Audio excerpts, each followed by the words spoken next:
Hello everyone, welcome back to English Classroom. Here this is KN Patil. In today's lesson, I am going to teach you another lesson, that is the elixir of life, written by Sir C.V. Raman, a great Indian scientist. In this prose, Sir C.V. Raman discussing about the importance of water, the rain-fed tanks of South India, and soil erosion, its causes and solutions, etc. So let's study the lesson in detail now. Man has through the ages sought in vain for an imaginary elixir of life, the divine Amrita, to confer immortality. But the true elixir of life lies near to our hands, for it is the commonest of all liquids, plain water. From the old ages till now, man is in search of the divine Amrita, which brings immortality to the human beings.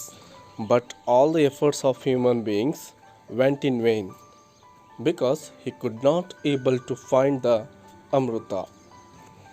According to the writer, the water is the real elixir of life, because it is the most essential thing to all the living beings.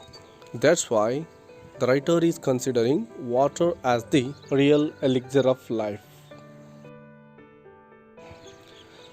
I remember one day standing on the line which separates the Libyan desert from the valley of the Nile in Egypt. On one side was a sea of billowing sand without a speck of green or a single living thing anywhere visible on it, while on the other side lay one of the greenest, most fertile and densely populated areas to be found anywhere on the earth, teeming with life and vegetation. What made this wonderful difference? Why, it is the water of river Nile flowing down to the Mediterranean from its sources a couple of thousands of miles away. Here, Sir C.V. Raman is telling us one of his life's incidents. ಆ ಘಟನೆ ಯಾವುದಪ್ಪ ಅಂದರೆ, ಒಂದು ಸಾರಿ ನಮ್ಮ C V Raman ಅವರು ಆ Libyan dessert ಮತ್ತು Nile valley ಕಣಿವೆ ಏನಿತ್ತು ಅವೆರಡನ್ನೂ ಡಿವೈಡ್ ಮಾಡ್ತಕ್ಕಂತಹ ಒಂದು ಲೈನಲ್ಲಿ ನಿಂತ್ಕೊಂಡು ನೋಡ್ತಾ ಇರ್ತಾರೆ. ಹಾಗೆ ಅವ್ರ ಕಣ್ಣಿಗೆ ಒನ್ ಸೈಡ್ ಏನು ಕಾಣುತ್ತೆ ಅಂದರೆ a sea of billowing sand, ಅಂದರೆ ಕಂಪ್ಲೀಟಾಗಿ ಬರೀ ರಾಶಿ ಮರಳು, without a speck of green or a single living thing anywhere visible on it. ಅವರಿಗೆ ನೋಡಲಿಕ್ಕೆ ಯಾವುದೇ ಒಂದು ಗ್ರೀನರಿನೂ ಕೂಡ ಅಲ್ಲಿ ಕಾಣೋದಿಲ್ಲ, ಅಂದರೆ ಯಾವುದೇ ಗಿಡ ಮರಗಳಾಗಲಿ ಅಥವಾ ಸಿಂಗಲ್ ಲಿವಿಂಗ್ ಥಿಂಗ್, ಯಾವುದೇ ಒಂದು ಜೀವಿಯಾಗಲಿ ಆ ಒಂದು ಮರಳುಗಾಡು ಪ್ರದೇಶದಲ್ಲಿ ಅವ್ರ ಕಣ್ಣಿಗೆ ಕಾಣೋದಿಲ್ಲ. ಹಾಗೆ ಅವರು ಇನ್ನೊಂದು ಸೈಡ್ ನೋಡ್ತಾರೆ, ಆಗ ಅವರ ಕಣ್ಣಿಗೆ ಬೀಳ್ತಕ್ಕಂಥದ್ದು one of the most greenest, most fertile and densely populated areas to be found anywhere on the earth. ಅಂದರೆ ಅವರ ಕಣ್ಣಿಗೆ ಬರೀ ಕಾಣ್ತಕ್ಕಂಥದ್ದು ಗ್ರೀನೆಸ್ಟ್, ಎಲ್ಲಿ ನೋಡಿದ್ರಲ್ಲಿ ಹಚ್ಚ ಹಸಿರು ಕಾಣ್ತಾ ಇದೆ, ಮತ್ತು ಫರ್ಟೈಲ್ ಫಲವತ್ತಾದ ಭೂಮಿ ಕಾಣ್ತಾ ಇದೆ, ಆ್ಯಂಡ್ ಡೆನ್ಸ್ಲಿ ಪಾಪ್ಯುಲೇಟೆಡ್, ಅಂದರೆ ತುಂಬ ಜನಸಂಖ್ಯೆ ಇರತಕ್ಕಂತಹ ಪ್ರದೇಶಗಳು ಅವರ ಕಣ್ಣಿಗೆ ಕಾಣ್ತವೆ. ಮತ್ತು ಎಲ್ಲಿ ನೋಡಿದ್ರಲ್ಲಿ ಬರೀ ಜೀವರಾಶಿ ಗಿಡ ಮರಗಳೇ ತುಂಬಿಕೊಂಡಿವೆ. Suddenly in our writer's mind, one question arises. What is that question? What made this wonderful difference? ಏನು ಇದಕ್ಕೆಲ್ಲ ಕಾರಣ? ಯಾಕೆ ಒಂದು ಸೈಡ್ ಕಂಪ್ಲೀಟಾಗಿ ಹಸಿರಾಗಿದೆ ಮತ್ತು ಇನ್ನೊಂದು ಕಡೆ ಯಾವುದೇ ಒಂದು ಜೀವಿಯು ಕಾಣ್ತಾ ಇಲ್ವಲ್ಲ ಅಂತಕ್ಕಂಥ ಒಂದು ಪ್ರಶ್ನೆ ಅವರ ತಲೆಯಲ್ಲಿ ಮೂಡುತ್ತೆ. The only reason for this is river Nile. ಯಾಕಂದರೆ ಆ ರಿವರ್ ನೈಲ್ ಸುಮಾರು 2000 ಮೈಲುಗಳಿಂದ ಹರಿದು ಬಂದು ಮೆಡಿಟರೇನಿಯನ್ ಪ್ರದೇಶವನ್ನು ಸೇರೋವರೆಗೂ, ಅಂದರೆ ಮೆಡಿಟರೇನಿಯನ್ ಸಮುದ್ರವನ್ನು ಸೇರೋವರೆಗೂ ಕೂಡ ಅಲ್ಲಿ ಒಂದು ಸೈಡ್ಗೆ ಜೀವರಾಶಿಗಳು ತುಂಬಿಕೊಳ್ಳಿಕ್ಕೆ ಸಹಾಯಕವಾಗಿರುತ್ತೆ.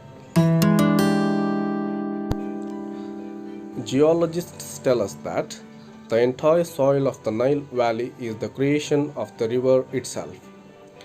It was brought down as the finest silt in its floodwaters from the highlands of Abyssinia and from remote Central Africa, and laid down through the ages in the trough through which the Nile flows into the sea.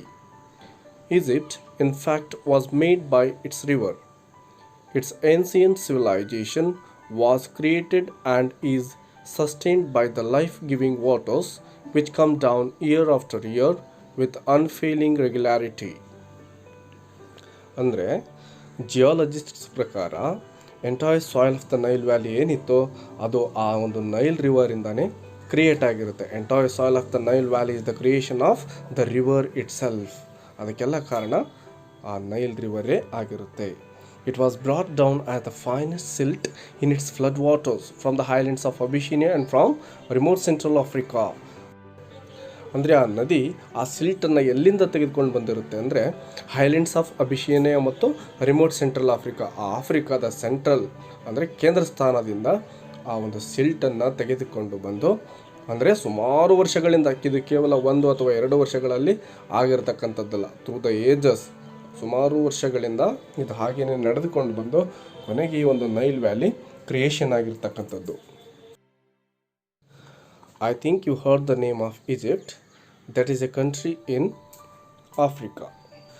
This Egypt was created by the Nile River itself. It means that Egypt was the creation of Nile River. ಆ ಒಂದು ಈಜಿಪ್ಟ್ನ ಒಂದು ನಾಗರಿಕತೆ ಏನಿತ್ತೋ ಆ ನಾಗರಿಕತೆ ಉಗಮಗೊಳ್ಳಲಿಕ್ಕೆ ಕಾರಣ ಈ ಒಂದು Nile river ಆಗಿರುತ್ತೆ. ಅಂದರೆ ಸುಮಾರು ವರ್ಷಗಳಿಂದ ಈ ನದಿ ಹರಿದು ಬಂದು ಬಂದು ಬಂದು ಆ ಒಂದು ನದಿಯ ದಡದ ಮೇಲೆ ಒಂದು ನಾಗರಿಕತೆಯೇ ಬೆಳೆದು ಬಿಡುತ್ತೆ. I think you studied about this in your social studies. If you want to learn more, you can contact your social science teacher. He will give you more information.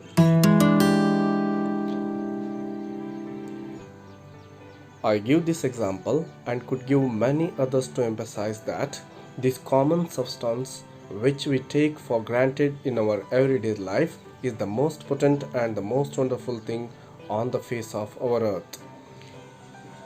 It has played a role of vast significance in shaping the course of the earth history and continues to play the leading role in the drama of life on the surface of our planet. ಇಲ್ಲಿ ನಮ್ಮ C V Raman ಅವರು ಏನು ಹೇಳ್ತಾ ಇದ್ದಾರೆ ಅಂದರೆ, ಈ ಮೊದಲಿಗೆ ಏನು ಎಕ್ಸಾಂಪಲ್ ಕೊಟ್ಟರು ನೈಲ್ ವ್ಯಾಲಿಯ ಒಂದು ಎಕ್ಸಾಂಪಲನ್ನು, ಆ ರೀತಿಯಾದಂತಹ ಅನೇಕ ಉದಾಹರಣೆಗಳನ್ನು ನಾವು ಇಲ್ಲಿ ಇಂಪಾರ್ಟೆನ್ಸ್ ಆಫ್ ವಾಟರನ್ನು ಹೇಳಲಿಕ್ಕೆ ಕೊಡಬಹುದು. Because it is playing a role of vast significance in our life, not only in our life and it also has playing the significance in shaping the course of the earth history. ಈ ಒಂದು earth history ಅಂದರೆ ಭೂಮಿಯ ಒಂದು ಇತಿಹಾಸ ಏನಿದೆ, ಅಂದರೆ ಅನೇಕ ನಾಗರಿಕತೆಗಳನ್ನು ನೋಡಿದ್ದೇವೆ ನಾವು. ಆ ಎಲ್ಲ ನಾಗರಿಕತೆಗಳು ಯಾವುದೋ ಒಂದು ನದಿಯ ದಡದ ಮೇಲೆ ಉಗಮಗೊಂಡಿರ್ತಕ್ಕಂಥದ್ದು ನಮಗೆಲ್ಲರಿಗೂ ಗೊತ್ತಿರ್ತಕ್ಕಂಥದ್ದೇ.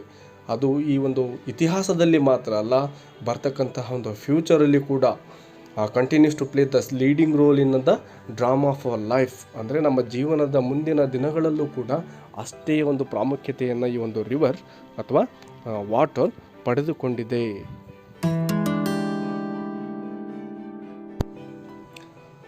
There is nothing which adds so much to the beauty of the countryside as water. Be it just a little stream trickling over the rocks or a little pond by the wayside where the cattle quench their thirst of an evening.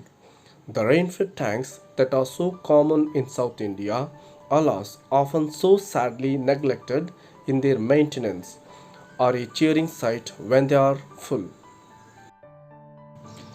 Here, Sir C.V. Raman is telling about how this water increases the beauty of countryside. ಅಂದರೆ ಈ water ಗ್ರಾಮಾಂತರ ಪ್ರದೇಶಗಳಲ್ಲಿ ಆ ಗ್ರಾಮಾಂತರ ಪ್ರದೇಶಗಳ ಸೌಂದರ್ಯವನ್ನು ಹೆಚ್ಚಿಸಲಿಕ್ಕೆ ಯಾವ ರೀತಿ ಸಹಾಯ ಮಾಡುತ್ತೆ ಅಂತಕ್ಕಂಥದ್ದನ್ನು ಹೇಳ್ತಾ ಇದ್ದಾರೆ. ಒಂದು ಗ್ರಾಮಾಂತರ ಪ್ರದೇಶಗಳಲ್ಲಿರ್ತಕ್ಕಂಥ ಒಂದು ಸ್ಮಾಲ್ ಸ್ಟ್ರೀಮ್ ಅಥವಾ ಒಂದು ಪಾಂಡ್ ಏನಿರ್ತವೆ, ಇವುಗಳು ಆ ಪ್ರದೇಶಗಳ ಸೌಂದರ್ಯವನ್ನು ಹೆಚ್ಚಿಸ್ತವೆ. ಫಾರ್ ಎಕ್ಸಾಂಪಲ್ ಹಳ್ಳಿಗಾಡಿನಲ್ಲಿರ್ತಕ್ಕಂತಹ ಒಂದು ಕೆರೆಗಳೇನಿರ್ತವೆ, ಪಾಂಡ್, ಅಲ್ಲಿಗೆ ದಿನನಿತ್ಯ ಸಾಯಂಕಾಲದ ಅವಧಿಯಲ್ಲಿ ಆ ದನ ಕರುಗಳು ತಮ್ಮ ದಾಹವನ್ನು ತೀರಿಸ್ಕೊಳ್ಳಿಕ್ಕೆ ಹೋಗಿ ನೀರನ್ನು ಕುಡಿತಾ ಇರ್ತವೆ.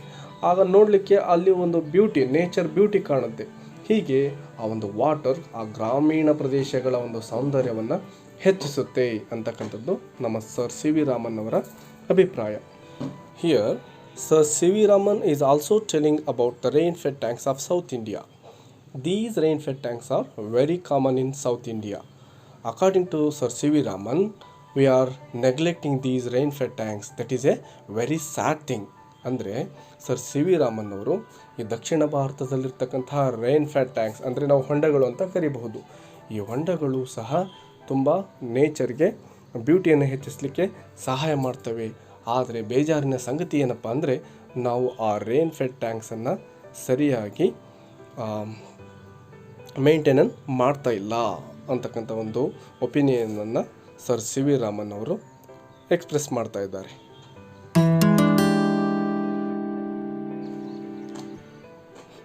They are of course shallow, but this is less evident since the water is silt laden and throws the light back, and the bottom does not therefore show up. These tanks play a vital role in South Indian agriculture. Some of these tanks are surprisingly large, and it is a beautiful sight to see the sunrise or set over one of them. Water in a landscape may be compared to the eyes in a human face. It reflects the mood of the hour, being bright and gay when the sun shines, turning to dark and gloomy when the sky is overcast. ಇಲ್ಲಿ ನಮ್ಮ C V Raman ಅವರು ಹೇಳ್ತಾ ಇರ್ತಕ್ಕಂಥದ್ದು ಏನು ಅಂದರೆ ಈ ಒಂದು south ಇಂಡಿಯಾದಲ್ಲಿರ್ತಕ್ಕಂಥ ಈ ರೈನ್-ಫೆಡ್ ಟ್ಯಾಂಕ್ಸ್ ಅಷ್ಟೊಂದು ಆಳ ಇರೋದಿಲ್ಲ. ಆಳ ಇರದೇ ಇದ್ದರೂ ಕೂಡ ಅವುಗಳ ಒಂದು ಬಾಟಮ್ ನಮ್ಮ ಕಣ್ಣಿಗೆ ಕಾಣೋದಿಲ್ಲ. ಯಾಕಂದರೆ ಆ ಒಂದು ವಾಟರ್ ಏನಿರುತ್ತೆ ಅದು ಮಳೆ ಬಂದಾಗ ಹರಿದು ಬರ್ತಕ್ಕಂತಹ ಸಂದರ್ಭದಲ್ಲಿ ಒಂದು ಸಿಲ್ಟನ್ನು ಕ್ಯಾರಿ ಮಾಡಿರುತ್ತೆ. ಹಾಗಾಗಿ ಅದು ಕಂಪ್ಲೀಟಾಗಿ ಸಿಲ್ಟ್ ಲ್ಯಾಡನ್ ಆಗಿರೋದ್ರಿಂದ ಆ ಒಂದು ಬಾಟಮ್ ನಮ್ಮ ಕಣ್ಣಿಗೆ ಕಾಣೋದಿಲ್ಲ. ಮತ್ತು ಆ ರೀತಿ ಒಂದು ಸಿಲ್ಟ್ ಲ್ಯಾಡನ್ ಇರೋದ್ರಿಂದ ಆ ಒಂದು ಲೈಟ್ ಏನಿರುತ್ತೆ ಬೆಳಕನ್ನು ಪ್ರತಿಫಲಿಸ್ತಾ ಇರುತ್ತೆ. ಹೀಗಾಗಿ ನಮಗೆ ಆ ಬಾಟಮ್ ಕಾಣೋದಿಲ್ಲ. ಈ ರೈನ್-ಫೆಡ್ ಟ್ಯಾಂಕ್ಸ್ಗಳು ನಮ್ಮ ದಕ್ಷಿಣ ಭಾರತದ ಅಗ್ರಿಕಲ್ಚರಲ್ಲಿ ಅಂದರೆ ಸೌತ್ ಇಂಡಿಯಾದ ಅಗ್ರಿಕಲ್ಚರಲ್ಲಿ ತುಂಬ ಪ್ರಮುಖವಾದ ಪಾತ್ರವನ್ನು ವಹಿಸ್ತವೆ. ಯಾಕಂದರೆ ಇಲ್ಲಿ ಉತ್ತರ ಭಾರತದಲ್ಲಿದ್ದಂತಹ 12 ತಿಂಗಳು ಹರಿತಕ್ಕಂತಹ ನದಿಗಳಿಲ್ಲ. ಉತ್ತರ ಭಾರತದಲ್ಲಿ ಹಿಮಾಲಯ ಪರ್ವತಗಳು ಇರೋದರಿಂದ ಮಳೆಗಾಲದ ಸಂದರ್ಭದಲ್ಲಿ ನದಿಗಳು ಮಳೆಯಿಂದ ತುಂಬಿ ಹರಿತವೆ ಮತ್ತು ಬೇಸಿಗೆಯಲ್ಲಿ ಆ ಹಿಮಾಲಯ ಪರ್ವತದಲ್ಲಿರ್ತಕ್ಕಂಥ ಹಿಮ ಕರಗಿ ಅವು ಬೇಸಿಗೆಯಲ್ಲೂ ಕೂಡ ಹರಿತವೆ. ಆದರೆ ದಕ್ಷಿಣ ಭಾರತದಲ್ಲಿ ಮಳೆಗಾಲದಲ್ಲಿ ಮಾತ್ರ ನಮಗೆ ನೀರಿನ ಸೌಲಭ್ಯ ಸಿಗುತ್ತೆ. ಹೀಗಾಗಿ ಆ ಒಂದು ಮಳೆಗಾಲದ ನೀರನ್ನು ನಾವು ಸಂಗ್ರಹ ಮಾಡಿಟ್ಕೊಳ್ತಕ್ಕಂಥದ್ದು ಅವಶ್ಯಕವಾಗಿರುತ್ತೆ. ಈ ಒಂದು ಅವಶ್ಯಕತೆಯನ್ನು ಈ ರೈನ್-ಫೆಡ್ ಟ್ಯಾಂಕ್ಸ್ಗಳು ಅಪೂರ್ಣಗೊಳಿಸ್ತವೆ. ಯಾಕಂದರೆ ಆ ಮಳೆ ನೀರನ್ನು ತಮ್ಮಲ್ಲಿ ಸಂಗ್ರಹ ಮಾಡಿಟ್ಕೊಂಡು ಕೃಷಿ ಕಾರ್ಯಗಳಿಗೆ ಬೇಸಿಗೆ ಸಂದರ್ಭದಲ್ಲೂ ಕೂಡ ಸಹಾಯ ಮಾಡ್ತವೆ. ಈ ರೈನ್-ಫೆಡ್ ಟ್ಯಾಂಕ್ಸ್ಗಳಲ್ಲಿ ಕೆಲವೊಂದಿಷ್ಟು ರೈನ್-ಫೆಡ್ ಟ್ಯಾಂಕ್ಸ್ಗಳು ತುಂಬ ವಿಶಾಲವಾದಂತಹ ಗಾತ್ರವನ್ನು ಸಹ ಹೊಂದಿರ್ತವೆ, ಅಂದರೆ ತುಂಬ ದೊಡ್ಡದಾಗಿರ್ತವೆ. ಈ ಒಂದು ದೊಡ್ಡದಾದಂತಹ ರೈನ್-ಫೆಡ್ ಟ್ಯಾಂಕ್ಸ್ಗಳಲ್ಲಿ ನಾವು ಆ ಪ್ರಕೃತಿಯ ವಿಸ್ಮಯವಾದಂತಹ ಸನ್ರೈಸ್ ಆರ್ ಸನ್ಸೆಟ್ಟನ್ನು ಸಹ ವೀಕ್ಷಣೆ ಮಾಡಬಹುದು. ಹೀಗೆ ನಾನಾ ಕಾರಣಗಳಿಂದಾಗಿ ಈ ಒಂದು ರೈನ್-ಫೆಡ್ ಟ್ಯಾಂಕ್ಸ್ ತಮ್ಮದೇ ಆದಂತಹ ಪ್ರಮುಖ ಪಾತ್ರವನ್ನು ಹೊಂದಿವೆ. ಯಾವುದೇ ಒಂದು ಪ್ರದೇಶದಲ್ಲಿರ್ತಕ್ಕಂತಹ ವಾಟರನ್ನು ನೋಡಿಬಿಟ್ಟು ಆ ಒಂದು ಪ್ರದೇಶದ ಸ್ಥಿತಿ ಅಲ್ಲಿಯ ವಾತಾವರಣ ಹೇಗಿದೆ ಅಂತಕ್ಕಂಥದ್ದನ್ನು ನಾವು ಹೇಳ್ಬೋದು. ಇಲ್ಲಿ ನಮ್ಮ ಸರ್ ಸಿ ವಿ ರಾಮನ್ ಅವರು ಆ ವಾಟರ್ ಅಂದರೆ ಯಾವುದೇ ಒಂದು ಲ್ಯಾಂಡ್ಸ್ಕೇಪಲ್ಲಿರ್ತಕ್ಕಂತಹ ವಾಟರನ್ನು ಮನುಷ್ಯನ ಕಣ್ಣುಗಳ ಜೊತೆ ಕಂಪೇರ್ ಮಾಡ್ತಾ ಇದ್ದಾರೆ. ಯಾಕಂದರೆ ನಾವು ಮನುಷ್ಯನ ಕಣ್ಣುಗಳನ್ನು ನೋಡಿ ಅವನ ಮನಸ್ಥಿತಿ ಹೇಗಿದೆ ಅಂತಕ್ಕಂಥದ್ದನ್ನು ತಿಳ್ಕೋಬಹುದು. ಅಂದರೆ ಅವನ ಕಣ್ಣುಗಳಲ್ಲಿ ಅವನ ಮನಸ್ಥಿತಿ ನಮಗೆ ತಿಳಿದು ಬರುತ್ತೆ. ಕೋಪ ಮಾಡಿಕೊಂಡಾಗ ಕಣ್ಣು ಕೆಂಪಗಿರೋದು, ದುಃಖ ಆದಾಗ ಕಣ್ಣಲ್ಲಿ ಕಣ್ಣೀರು ಬರೋದು, ಈ ರೀತಿಯ ನಾನಾ ವಿಧವಾದಂಥ ಎಕ್ಸ್ಪ್ರೆಸ್ಸನ್ನು ನಾವು ಕಣ್ಣುಗಳನ್ನು ನೋಡಿ ಕಂಡುಹಿಡಿಬಹುದು. ಅದೇ ರೀತಿ ಒಂದು ವಾಟರ್ ಸೋರ್ಸಸಲ್ಲಿ when the sun shines that time bright and gay ಅಂದರೆ ತುಂಬ ನೋಡಲಿಕ್ಕೆ ಬ್ರೈಟ್ ಆದಂತಹ ಒಂದು ವಾಟರ್ ನಮಗೆ ಕಾಣುತ್ತೆ. ಅದೇ ರೀತಿ turning to dark and gloomy when the sky is overcast, ಮೋಡಗಳಿಂದ ತುಂಬಿಕೊಂಡಾಗ ನೋಡಲಿಕ್ಕೆ ಯಾವ ರೀತಿ ಇರುತ್ತೆ, ಡಾರ್ಕ್ ಆ್ಯಂಡ್ ಗ್ಲೂಮಿಯಾಗಿ ಆ ವಾಟರ್ ನಮಗೆ ಕಾಣುತ್ತೆ.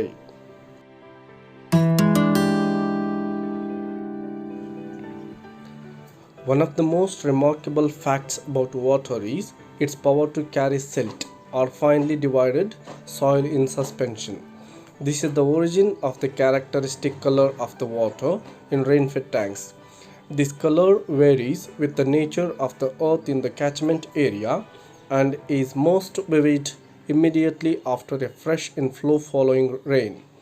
Swiftly flowing water can carry fairly large and heavy particles, The finest particles, however, remain floating within the liquid in spite of their greater density and are, of course, extremely small, but their number is also great. ಇಲ್ಲಿ ನಮ್ಮ sir C V Raman ಅವರು ಆ ಒಂದು ವಾಟರ್ನ ಶಕ್ತಿಯ ಬಗ್ಗೆ ಮಾತಾಡ್ತಾ ಇದ್ದಾರೆ. ಅವರು ಹೇಳ್ತಾ ಇರ್ತಕ್ಕಂಥದ್ದು, ಈ ವಾಟರ್ ಹರಿದು ಹೋಗ್ತಕ್ಕಂತಹ ಸಂದರ್ಭದಲ್ಲಿ ತನ್ನ ಒಂದು ಏರಿಯಾದಲ್ಲಿರ್ತಕ್ಕಂತಹ ಆ ಮಣ್ಣನ್ನು ಇರ್ಬೋದು ಮತ್ತು ಸಿಲ್ಟನ್ನು ಇರ್ಬೋದು ತನ್ನ ಜೊತೆ ಕೊಚ್ಚಿಕೊಂಡು ಹೋಗ್ತಕ್ಕಂತಹ ಅಂದರೆ ಕ್ಯಾರಿ ಮಾಡ್ತಕ್ಕಂತಹ ಸಾಮರ್ಥ್ಯವನ್ನು ಹೊಂದಿದೆ. ಹೀಗೆ ಆ ವಾಟರ್ ಹರಿದು ಬರ್ತಕ್ಕಂತಹ ಪ್ರದೇಶ ಒಂದೇ ಆಗಿರೋದಿಲ್ಲ. ಆ ಪ್ರದೇಶಗಳು ಬೇರೆ ಬೇರೆ ಇದ್ದಾಗ ಅಲ್ಲಿರ್ತಕ್ಕಂತಹ ಮಣ್ಣಿನ ಕಲರ್ ಸಹ ಬೇರೆ ಬೇರೆ ಆಗಿರ್ತವೆ. ಹೀಗೆ ಮಣ್ಣಿನ ಕಲರ್ ಬೇರೆ ಬೇರೆ ಆಗಿರೋದ್ರಿಂದ ಆ ಹರಿದು ಬಂದಂತಹ ವಾಟರ್ ಆ ಮಣ್ಣಿನ ಕಲರನ್ನೇ ತಂದು ಈ ರೈನ್ ಫೆಡ್ ಟ್ಯಾಂಕ್ಸ್ ಅಲ್ಲಿ ಬಿಡ್ತವೆ. ಹೀಗಾಗಿ ಆ ರೈನ್ ಫೆಡ್ ಟ್ಯಾಂಕ್ಸಿನ ಕಲರು ಸಹ ಬೇರೆ ಬೇರೆ ಆಗಿರ್ತವೆ. ಹೀಗೆ ಹರಿದು ಬರ್ತಕ್ಕಂತಹ ವಾಟರ್ ಕೇವಲ ಸಣ್ಣ ಗಾತ್ರದ ಒಂದು ಪಾರ್ಟಿಕಲ್ಸನ್ನು ಮಾತ್ರ ಕ್ಯಾರಿ ಮಾಡೋದಿಲ್ಲ, ಅದರ ಜೊತೆಗೆ fairly large and heavy particles ಅಂದರೆ ದೊಡ್ಡದಾದಂತಹ ಪಾರ್ಟಿಕಲ್ಸನ್ನು ಸಹ ತಮ್ಮ ಜೊತೆ ಕ್ಯಾರಿ ಮಾಡ್ತಕ್ಕಂತಹ ಸಾಮರ್ಥ್ಯವನ್ನು ಹೊಂದಿರ್ತದೆ. ಆ ದೊಡ್ಡದಾದಂತಹ ಪಾರ್ಟಿಕಲ್ಸ್ ಜೊತೆಗೇ ಅನೇಕ ಸಣ್ಣ ಸಣ್ಣ ಪಾರ್ಟಿಕಲ್ಸ್ ಸಹ ಆ ವಾಟರಲ್ಲಿ ಕರಗಿ ಹೋಗಿರ್ತವೆ. ಹಾಗೆ ಕರಗಿದ ರೂಪದಲ್ಲಿ ಅದು ಕಣ್ಣಿಗೆ ಕಾಣೋದಿಲ್ಲ. ಆ ವಾಟರಲ್ಲಿ ಏನಾಗಿರುತ್ತೆ ಅಂದರೆ ಲಿಕ್ವಿಡ್ ಆಗಿ ಹೋಗಿರುತ್ತೆ, ಅದು ಕೂಡ ಆ ಒಂದು ವಾಟರಲ್ಲಿ ಹರಿದು ಬರುತ್ತೆ.